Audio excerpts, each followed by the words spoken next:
et qu'on ne peut pas accepter vendre notre honneur ou accepter mêler nos énergies à ce qui est mal, à ce qui est inconvenant, parce que nous avons un intérêt personnel à protéger ou à défendre. Non, la dignité n'a pas de prix, la liberté non plus.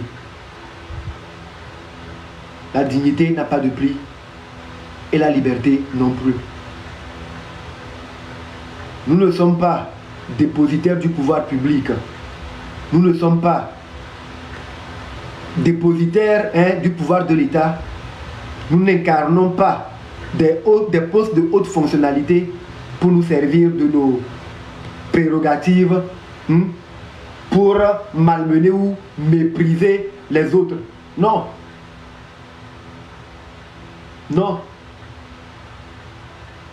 Il faut que cela soit clair pour tout le monde. Le peuple togolais est le seul détenteur de la souveraineté nationale sur le territoire togolais. Et c'est sa volonté qui doit être observée et respectée.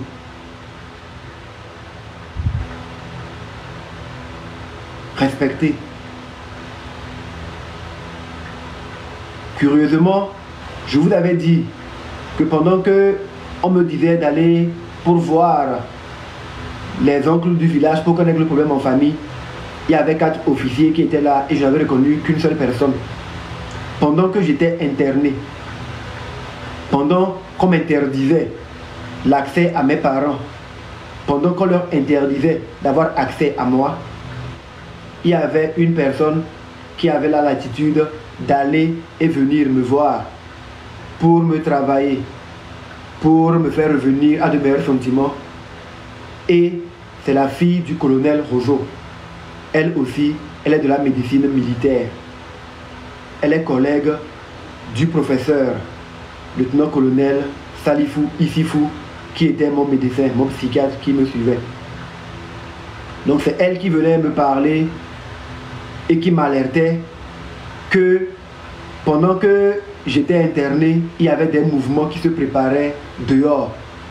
Et que les agabambos, mes frères, mon frère qui est en France, ma maman, sortaient sur les médias, France 24 et tout, et parlaient, et que des gens avaient eu à faire de la récupération de mon cas pour attaquer le président du conseil.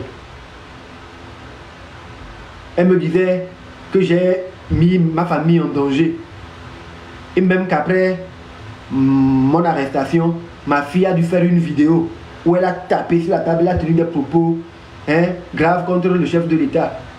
Elle dit c'est une fille et tout. Elle dit oui, mais en même temps, c'est ma fille, mais on peut la garder dans une brigade pour mineurs. Elle risque cela. Je dis oh, comment? Que oui. Jusque-là, j'ignorais la nature de la vidéo de ma fille. C'est elle qui était là à me travailler. Que non, il fallait que... C'est elle qui m'a informé, d'ailleurs, qu'il y avait une cagnotte qui était en train d'être mobilisée pour moi. Et qu'il fallait que je renonce à cette cagnotte-là. Pour qu'on puisse me donner plus. Parce que si j'accepte la cagnotte, cela me lierait pour toujours aux gens qui se sont mobilisés pour moi. Et cela voudrait dire quelque part, elle est venue pour m'aider. Elle a appris que son frère est gardé. Elle veut m'aider à sortir, à pouvoir m'aider même à me réintégrer. Et qu'on peut faire beaucoup de choses pour moi, même m'aider à relancer ma carrière. Et même, elle est sûre que si on voit quelques personnes d'unir, unir à beaucoup plus d'argent pour m'aider que les gens qui sont en train de mobiliser l'argent pour moi.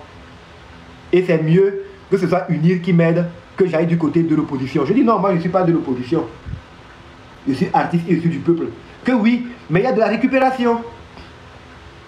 Les gens qui sont contre le président ont récupéré mon cas pour s'en prendre au président. Et il fallait que je garde la distance avec ces gens-là. Et le meilleur moyen de garder la distance, c'est de renoncer à la cagnotte. Parce qu'elle allait me donner plus.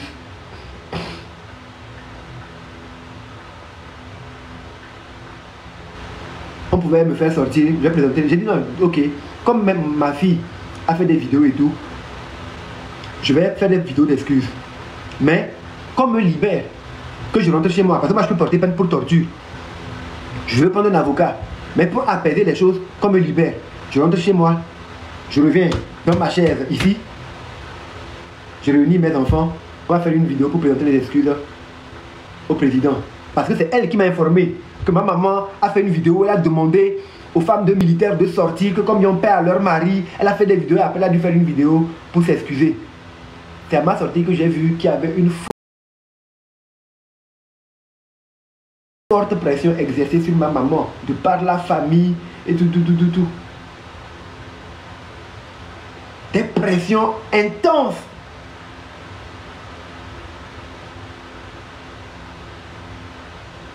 Dieu indirectement voulait dire qu'elle aussi, elle risquait d'être appréhendée parce qu'elle voulait appeler à un soulèvement. Que la plupart qu'elle a fait, c'est très grave et tout. J'ai vu tout ça, je dis, mais moi je m'étais engagé seul dans la chose, sans impliquer mes parents. J'ignorais qu'eux ils réagiraient même comme ça. Et ça va aller jusque là.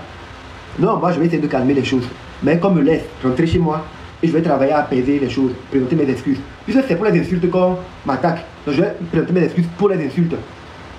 Et je vais reprendre ma première posture. Continuer par dénoncer ce qui ne va pas, mais en m'appuyant sur les faits. Parce que je tiens toujours à le faire. Que non, de m'occuper de ma musique. On va me faire même aller à Dubaï pour faire une vidéo. Elle commence à faire du chatting. J'ai compris que j'avais ma vie entre leurs mains. Je lui ai dit ok. Mais qu'on me laisse rentrer chez moi pour faire la vidéo. Ça, j'insistais sur le point là. Elle me dit ok, ce qu'on peut faire. Quand on me fait rentrer chez moi, on me remet mes portables. Je fais la vidéo en même temps. Après on éteint, on reprend les portables. Et on me fait sortir. On va me mettre dans une villa. Ou même si je veux de choisir un endroit, un pays où je veux aller avec mes enfants et tout, on va nous faire partir là-bas. Mais il faut que je me sois coupé de la source de ceux qui ont cotisé pour moi, ceux qui ont fait la cagnotte. En ce moment, j'ai commencé par prendre conscience que j'étais devenu quelque chose qui dépassait leur entendement. Sinon, ils ne seraient jamais venus pour essayer de faire des négociations de la sorte. J'ai commencé à exiger que non, moi je ne vais pas quitter. Si je rentre, je veux rester chez moi. Je ne vais pas partir. Que non, si je reste, les gens peuvent venir m'agresser parce que c'est moi qui avais lancé le mot d'ordre du 6. Et si je me retracte, les gens peuvent se fâcher parce que je ne sais pas ce qui est en train de se passer dehors. Donc il faut que je puisse me désengager de ces gens-là. Sinon, ceux qui ont cotisé l'argent pour moi, ça va être une insulte pour moi pour toujours. Une insulte pour moi pour toujours. Demain, si je veux réaliser des choses par moi-même, ils diront, oh, ce que tu fais là, c'est nous qui avons cotisé pour toi. Je dis, mais moi, je n'ai pas demandé aux gens de cotiser pour moi. Ça m'est tombé du ciel. Moi, je suis parti me sacrifier. Les gens se sont mis à cotiser. Elle dit, oui, c'est pour soutenir la famille et tout. Comment moi, je peux supporter que les gens m'ont dit que c'est eux qui ont cotisé pour supporter ma famille. Demain, moi, je ne peux rien faire avec mes enfants. On va dire que voilà, si ce n'était pas nous, tes enfants ne seraient jamais tel. Et ça va me suivre toute ma vie. Donc il vaut mieux que ce soit eux qui m'aident plutôt que ce soit les opposants.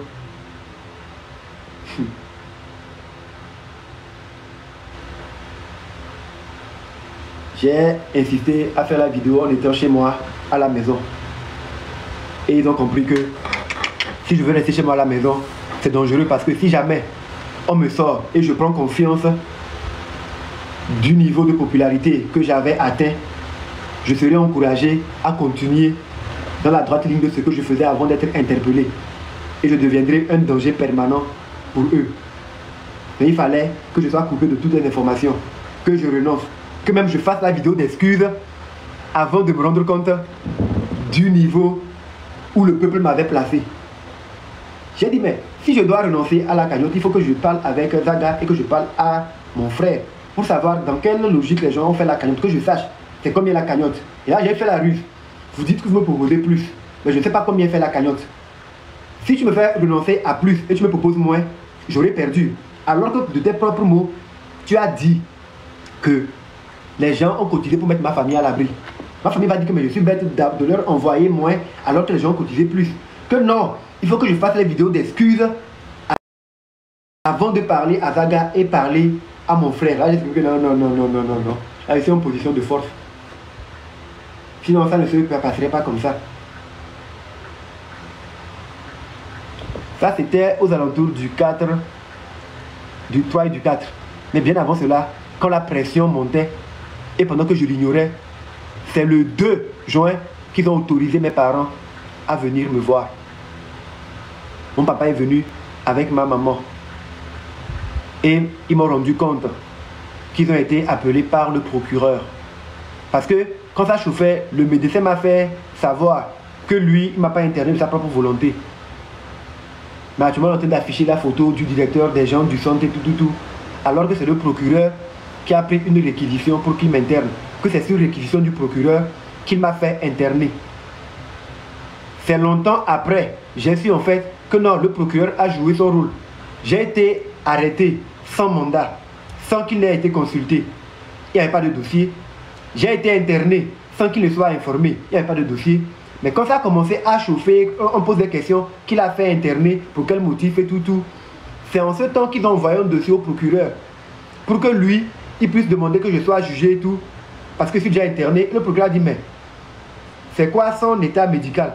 Comme ils m'ont déjà fait interner, le médecin a envoyé une note au procureur lui disant que je souffre de défaillance mentale. Le procureur a été professionnel. Il a dit, mais si il souffre de défaillance mentale, moi je ne peux pas juger un fou. Donc, il faut l'interner. Et quand il sera guéri, vous allez le ramener et moi je pourrai faire mon travail. Mais la pression continue de monter.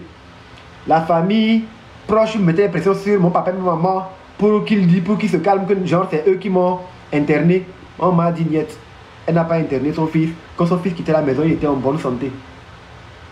Le procureur en ce temps a appelé mon papa parce que la pression montait. Les gens disaient libérer Amron, les gens en prélude de la manifestation du 6. Il lui a dit que voilà, il y a 2 charges qui sont retenues contre moi.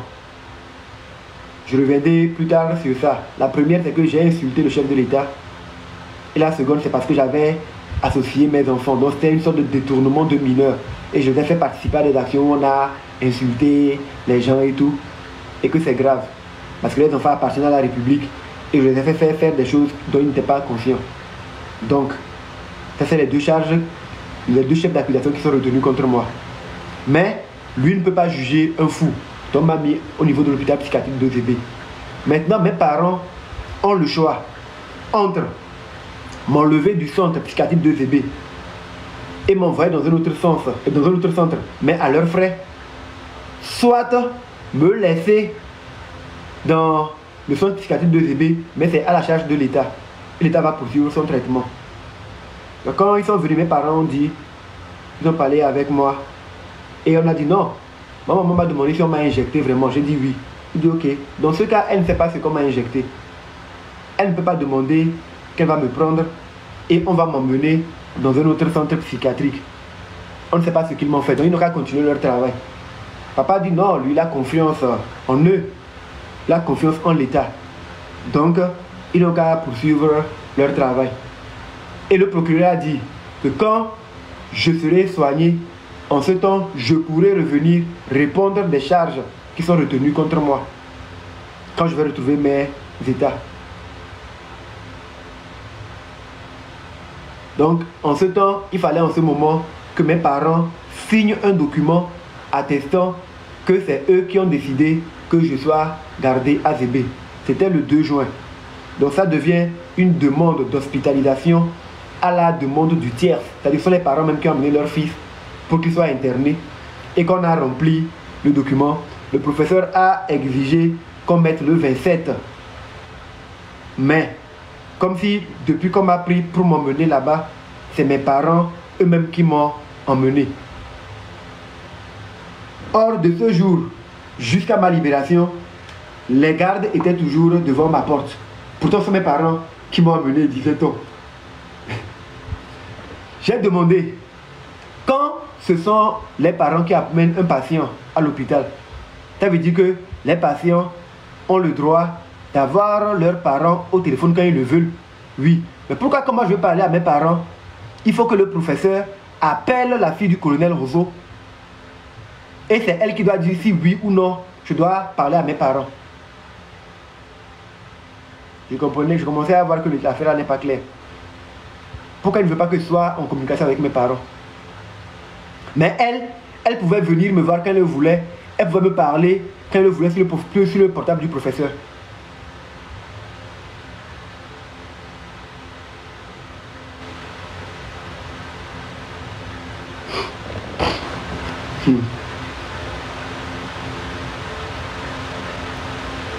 Donc, le 3, le 4, on a eu la discussion là avec elle. Et le professeur me dit, voilà, il faut que je pense à faire la vidéo, comme je le dis. Il a dit, non, mais voilà, moi je ne peux pas faire la vidéo et renoncer à la cagnotte, comme ils me le disent, dans le vide. Qui vont faire plus pour moi? Que non, c'est mieux que unir puisse m'aider plutôt que l'opposition m'aide. Qu'est-ce qui me dit que ce que les gens ont cotisé pour moi, c'est moins comparativement à ce qu'eux veulent me proposer? Il faut qu'ils puissent parler clairement pour que je sache. Parce que moi, en ce temps, j'ai commencé à travailler, à avoir des éléments que je pouvais utiliser contre eux. Donc, on l'appelle la fille du colonel Roseau. Elle aussi, elle est colonel aujourd'hui. Je pense que la doyenne de la faculté de médecine ou je ne sais pas, à l'université de Cara. Et elle me dit, ah, oui, elle est en train de se démerder pour moi et tout, et moi je veux mettre la pression. Je dis non, c'est pas question de mettre la pression. Je ne peux pas renoncer à la cagnotte qui est censée sauver mes parents pour un plus dans le vide. Il faut que je te prononce clairement, que je sache. Elle me dit, elle va me rappeler. Elle m'appelle, elle me dit voilà, qu'elle a pu mobiliser 19 millions pour moi. Je dis ah bon, ok, j'ai compris. Mais avant ça, elle me dit mais je demande l'argent et tout, alors que j'ai pas encore fait les vidéos d'excuses, je ne suis pas encore libéré, il faut que ça soit libéré, on peut pas m'apporter l'argent là-bas et tout. Je dis non, on peut aller, si c'est vraiment vrai qu'elle veut faire un geste, pour être sûr, elle peut aller donner le montant à ma maman, avant que je fasse la vidéo d'excuses. Et si maintenant, je fais la vidéo après, elle me dit non voilà, ma vidéo ne sert à rien. Donc c'est comme ça. Elle me dit, elle a pu mobiliser 19 millions pour moi. Je dis ok, dans ce cas, laissez-moi parler à ma maman, laissez-moi parler à mon frère pour savoir c'est quoi la cagnotte avant de pouvoir dire si j'accepte ou pas. Et donc dit non, mais là si j'en parle à ma maman, et comme elle parle beaucoup là, elle va sur les réseaux pour dire qu'on veut corrompre son fils. Je dis oh non, comment tu peux parler? Je ne vous ai pas dit d'aller parler à mon papa. Je sais le rapport que j'ai avec ma maman. Je saurai comment lui dire. Je vais lui dire que normalement je veux porter plainte pour les tortures. Mais cette somme-là, on me la donne pour que je ne parle pas de torture. Parce qu'elles m'ont convaincu de ne pas parler comme à torturer, parce que ça va nuire à l'image du président. J'ai dit non, je ne parlerai pas de torture pour nuire à l'image du président. Mais c'est pour répondre au commandant Mbale qui m'a dit si jamais je m'en sors, d'allumer ma caméra pour dire qu'on m'a torturé. Vu que j'ai eu les informations qui avaient la pression qui montait et que même ils veulent me libérer, j'ai dit voilà, donc moi je vais parler de lui. Elle dit non, de ne pas parler de torture. Je dis non, voilà. Pour ne pas que ma maman trouve la chose bizarre, je lui dirai que l'argent qu'on veut me donner là, c'est en fonction de cas que j'ai été torturé. C'est pour les dédommagements. Elle dit non, non, non, non, non, que ce n'est nullement pour les dédommagements. C'est pour m'aider. Je dis oui, mais il faut que je sache la cagnotte fait combien. Si la cagnotte fait 18 millions, toi tu me proposes 19 millions, donc à cause de 1 million, moi je vais trahir ceux qui se sont mobilisés pour moi. Non, je tenais à parler à ma maman pour lui dire qu'il y a une information. Elle n'a pas voulu. Elle dit de faire la vidéo d'abord et tout. Donc comme j'ai dit qu'il faut que je vérifie par rapport à la cagnotte, elle me dit ah bon, donc tu veux être cupide jusqu'à ce point. Je dis voilà, tu prétendais être ma soeur, qu'on a grandi ensemble et que tu es en train de te mouiller pour me sauver. Et tu me dis de renoncer à la cagnotte parce que les gens qui ont cotisé l'argent pour moi vont m'insulter, moi et ma famille, pour toujours. Même si j'ai accompli des choses après, les gens vont dire que oui, c'est grâce à nous. Qui veut mieux que vous puissiez m'aider. Toi, tu ne m'as même pas encore aidé, tu me traites de cupide.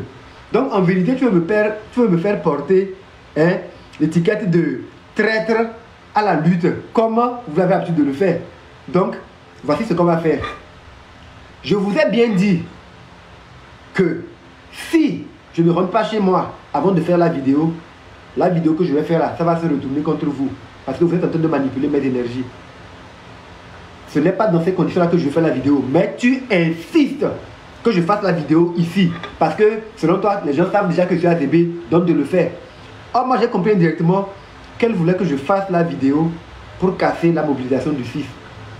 Elle me disait déjà, et je n'avais pas des canaux pour savoir comment les choses se faisaient, que les gens veulent faire des actions et tout, et que ça va me retomber dessus. Vu que le procureur a dit qu'après mon cas, je vais retourner devant la justice, je risque une lourde peine. J'ai dit ok. Donc vous pouvez envoyer l'équipe, qu'elle vienne, et je vais faire la vidéo d'excuses. Mais ne me parle plus d'argent, que non, excuse-moi pour le terme. Je dis non, non, non, non, non, non. L'homme prudent voit le mal de loin. Comment ça a commencé? Après, tu ne peux pas dire que c'est pour le dédommagement, que c'est pour m'aider. Après, c'est vous-même qui allez répondre dans l'opinion que oui, vous m'avez donné l'argent. Et c'est pourquoi j'ai essayé de parler de ça, ça, ça. Non, je ne veux pas de votre argent, gardez-le. Je préfère prendre la cagnotte, même si je ne sais pas combien ça fait là. Je préfère la prendre, même si c'est 2 francs. Elle dit, elle insiste. Je dis non, et j'ai passé le portable au professeur. Je dis, elle n'a qu'à leur dire. C'était la nuit du 4, ça. Elle n'a qu'à lui dire, il n'a qu'à lui dire plutôt qu'ils n'ont qu'à envoyer leur équipe pour que je fasse la vidéo. Mais je ne veux plus jamais avoir de discussion avec elle. Qu'elle enlève son nom et sa bouche de mes affaires. Je ne veux plus qu'elle m'aide comme elle voulait m'aider. Voilà. Jusque-là, mes parents n'étaient pas au courant de ce qui se passait. Donc, la nuit du 4 au 5, à 2 h du matin, je dormais quand ils sont arrivés. Une équipe de 3 personnes. Les autres étaient dehors, je ne les ai pas vus. Ils sont arrivés, ils me disent voilà. Le premier entré, il mettait un cache-nez pour que je ne le reconnaisse pas. Là, il me pose des questions, voilà, il veut qu'on parle de la vidéo avant qu'on la fasse, qu'on puisse la faire. Et que je dise un peu ce que venait de la vidéo avant. J'ai dit non, voilà, je vais présenter mes excuses au président du conseil par rapport à mes insultes. Parce que oui, nous sommes dans un état de droit.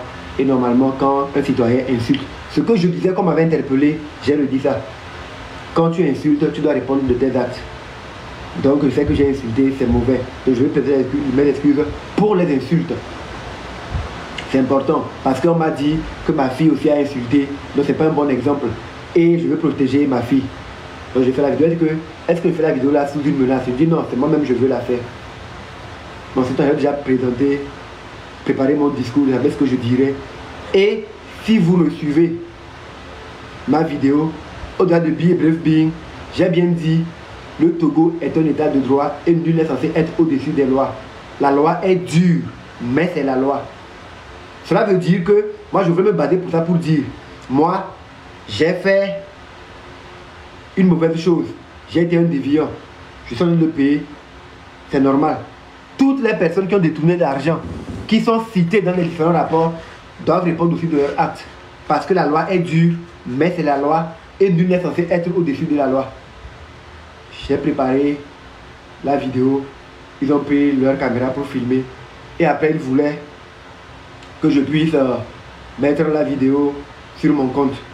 Ils ont voulu amener leur PC pour que je puisse ouvrir mon compte là-dessus. J'ai dit non, non, non, non. Moi, je ne connais pas mes codes en tête. Mais il faut que je puisse ouvrir ça sur mon portable, taper le code avant d'ouvrir sur leur PC. Mais quand ils ont amené le portable, j'ai fait charger la vidéo sur mon deuxième compte. Parce que je savais que par là, ça va amener une confusion au sein de l'opinion. On va dire que mais pourquoi c'est le deuxième compte qui publie, hein? Pourquoi c'est un nouveau compte qui publie la vidéo et non le vrai compte d'Amron? Donc l'affaire là n'est pas claire. Maintenant ils sont venus, j'ai ouvert le code et j'ai fait balancer la vidéo sur mon deuxième compte. Quelque temps après, un d'entre eux s'est rendu compte que non, la vidéo n'est pas sur le compte que j'utilise souvent pour mes lives. Je dis ah bon, oh ok, donc c'est une erreur. Il y avait un compte de sauvegarde, donc je vais le faire. Donc pour publier la vidéo, j'ai téléchargé la vidéo de mon second compte et je l'ai publiée sur mon premier compte. De sorte que la vidéo que je publie sur mon compte principal puisse porter la signature du deuxième compte. Là les gens vont se dire mais si c'est vraiment lui, pourquoi ne pas publier la vidéo directement? Et c'est la vidéo du deuxième compte qu'on publie ici. Donc c'est des gens qui sont en train d'utiliser ces comptes.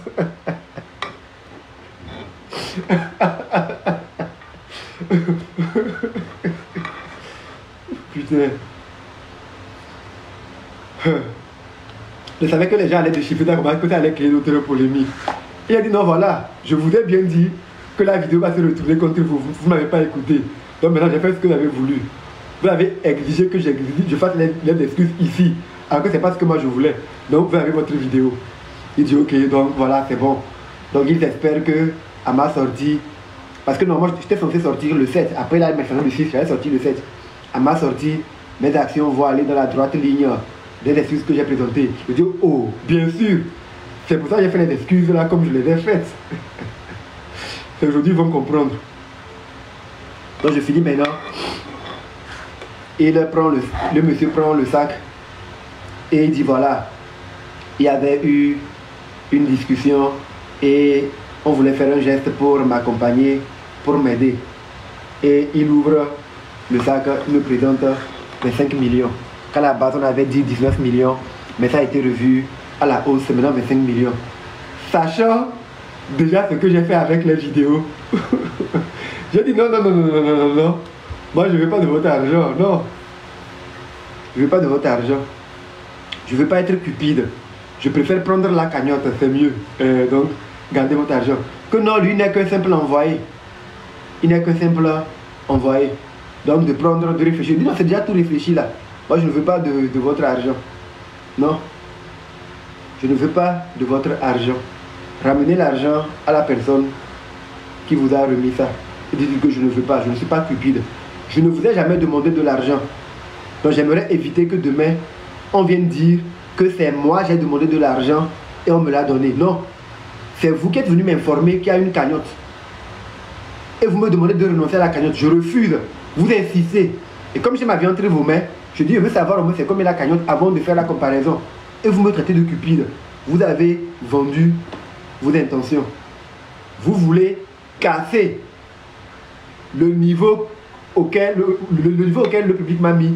Vous voulez me ramener en bas. C'est pourquoi vous faites la négociation comme ça. Donc ramenez votre argent. Ça l'a surpris. Que même l'argent est là, dès que je veux. Demain matin, il peut me donner ça à ma maman. Je dis non, non, non, non, c'est même pas la peine. Ils n'ont qu'à garder leur argent. Il est parti. Après, le professeur est venu me dire waouh, qu'il ne s'attendait pas à ce que je refuse l'argent. Je lui ai dit non, ce n'était pas de l'argent, c'est mon âme qu'il voulait acheter. C'est mon âme qu'il voulait acheter. Ce n'est pas de l'argent qu'il me donnait. Et 25 millions, ce n'est pas de l'argent. 25 millions, ce n'est pas de l'argent. Je viens d'une famille modeste. Mais mes parents ont eu l'argent. On a compté l'argent, quoi. Voilà. C'est pas 100 millions, c'est pas 200 millions. Donc je connais la valeur de l'argent. Donc par rapport au niveau qui m'ont laissé entrevoir que j'avais, parce que je n'imaginais pas cela. Ça m'est tombé du ciel. Je ne peux pas prendre de l'argent, jamais. Je savais le rôle que je pouvais jouer. Et je vais gagner même des milliards. C'est ça la vérité. Ma dignité et mon honneur. Et en ce moment, j'attends. Le 7 arrive. Je pense qu'on va me libérer. Mais niet. Maintenant, le discours c'était que maintenant que j'ai refusé l'argent, je suis devenu un cas plus grave. Parce que ça veut dire que je suis confiant de ma force et de mon poids. Donc si je sors, je vais continuer ce que je faisais. Et maintenant qu'il y a déjà le public qui m'écoute, ça va devenir plus grave. Donc, il faut qu'on me garde là-bas. Il faut qu'on me garde là-bas. Je ne dirai pas par quelle alchimie, ni par quelle magie. J'avais la chance qu'il y avait des gens qui venaient avec leur patients. Il y en avait qui me reconnaissaient. Donc souvent je reste à la fenêtre et les gens me voient. Amron et tout. Et eux me donnent les informations de comment ça se passe sur la toile. Donc j'avais les informations. Ah tiens. Donc à Noël il est quoi. Ok. Mais quoi. Et un jour, il y a un monsieur qui est venu par son intermédiaire. Il est passé par la fenêtre. Il a pu me passer son portable. Je l'ai pris, j'ai appelé ma maman pour la prévenir qu'elle était sur écoute, qu'elle n'a qu'à faire attention au message qu'elle reçoit et qu'elle n'a qu'à tout faire, exiger que les avocats viennent me voir. Que les avocats viennent me voir. C'est très important. Que les avocats viennent me voir. Parce que jusque-là, ils n'acceptaient pas que les avocats viennent me voir. J'ai exigé cela. Et j'ai dit à un moment, à ce moment qu'on se parle, ils sont en train de nous écouter. Et j'ai remis le portable à la personne. Elle est partie.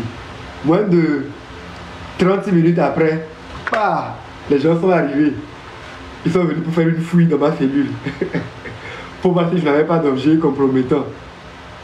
Je savais le pourquoi ils étaient venus. Je savais qu'ils avaient capté la conversation avec ma maman. Ils ont tout fouillé dans les poches et tout. Ils n'avaient rien. Mais en le faisant, ils se sont exposés davantage. Je savais qu'ils avaient toute ma famille sous haute surveillance. Maman a commencé à appeler pour exiger que l'avocat vienne. Et il ne voulait pas. C'est un peu ça en gros. Il y a beaucoup d'autres détails que je me préserve de donner pour protéger beaucoup de personnes. Mais soyez sûrs, j'ai créé le script. Et le moment venu, on réalisera un film. On réalisera un film avec cette histoire. Si je suis encore vivant. Parce que comme je le dis, je ne sais pas ce qu'on m'a injecté. Je ne sais pas ce qu'on m'a fait boire. Je sais le risque que je cours en racontant toute cette histoire-là. Toute cette histoire en citant des noms. Mais je le fais parce que je me dis tant que j'ai le souffle, je ne sais pas quel effet les produits auront sur moi, ni ce qui peut se passer demain. Je veux que ce soit un témoignage vivant. Que personne ne vienne raconter autre chose sur mon histoire demain, si jamais quelque chose m'arrive. Je veux laisser un témoignage vivant pour l'histoire, pour la postérité. Je veux que les gens sachent que jusqu'au bout, je me suis engagé pour la patrie, pour le Togo. Raison pour laquelle, quand j'ai appris ce qui s'est passé dans la nuit du 5 au 6, quand les gens sont sortis, comment d'autres ont été torturés, et après, dans la même veine, dans la quête pour la reconquête de leur souveraineté, des gens ont été traités comme ils l'ont été et que nous avons tous vu de nos propres yeux en Mondovision. Personne nous parle d'intelligence artificielle ou de fake news.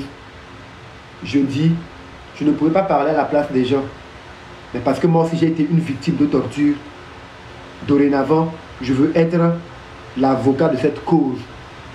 Faire en sorte que ceux qui m'ont torturé puissent me payer cher pour que cela puisse galvaniser ceux aussi qui ont été torturés. Depuis que l'histoire du Togo existe, ou du moins ces 20 dernières années, je suis sûr que personne n'a été torturé, est sorti et a osé témoigner en citant des noms des premiers responsables. Que ce soit des hauts dignitaires ou des personnes haut gradées ou qui occupent des hautes fonctionnalités, les nommer et dire à visage découvert que je porte plainte contre vous pour torture, pour avoir violé le code pénal togolais, pour avoir violé mes droits, pour avoir outrepassé votre pouvoir.